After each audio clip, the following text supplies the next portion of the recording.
آپ نے کیونکہ ایک بڑا عرصہ مدرسے میں گزارا، وہاں سے آپ فارغ التحصیل ہوئے، تو آپ کیا سمجھتے ہیں کہ جو آج کی مذہبی روایت ہے اس کے اندر فکری اختلاف کی کیا قدر و قیمت موجود ہے؟ کیونکہ ہم دیکھتے ہیں کہ سلف کے اندر تو اس کو بڑی قدر کی جاتی تھی اس بات کی.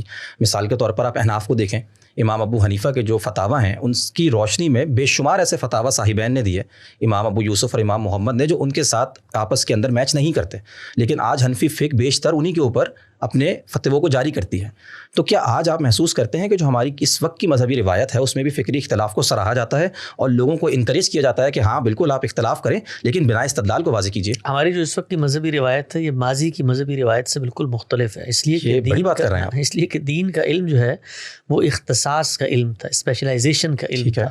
اس میں چند ذہین لوگوں نے جو چیزوں کا تحقیقی مطالعہ کرنے کا ذوق رکھتے ہیں انہوں نے آگے بڑھ کے ان اداروں کا رخ کرنا تھا.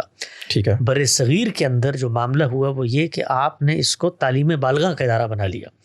آپ اختصاصی علم سکھا رہے ہیں، لیکن ان لوگوں کو کہ جن لوگوں کو سوسائٹی میں کوئی جگہ نہیں ملتی، جو سوسائٹی میں کوئی کام نہیں کرنا چاہتے، اس کے وسائل ان کے بڑے ذہین لوگ ہوتے ہیں، زمین کا نمک ہوتے ہیں، لیکن اللہ نے عالم بننے کے لیے نہیں پیدا کیا ہوتا. تو ہزاروں لاکھوں کی تعداد میں آپ لوگوں نے ایک جس کو آپ کہتے ہیں نا کمرشل طریقے پر صحیح لوگوں کو دین کی تعلیم دینا شروع کی.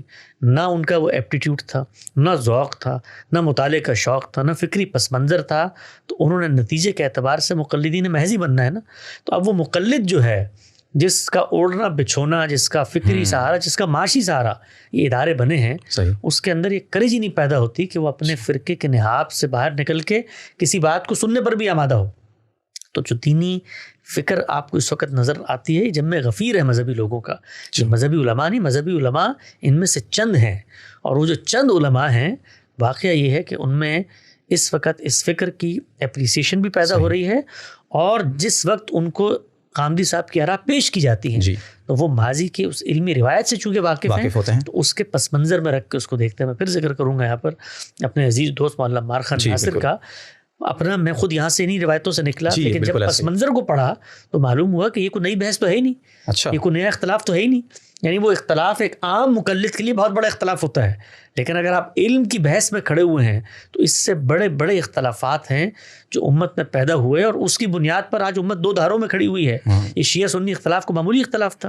تو مدرسے کے اندر جو لوگ آتے ہیں اللہ تعالیٰ نے ان کو صلاحیتیں بھی دی ہوتی ہیں، محنت کا جذبہ بھی ہوتا ہے، لیکن ان کی ایک بڑی تعداد اللہ نے دین کا عالم بننے کے لیے پیدا نہیں کی ہوتی.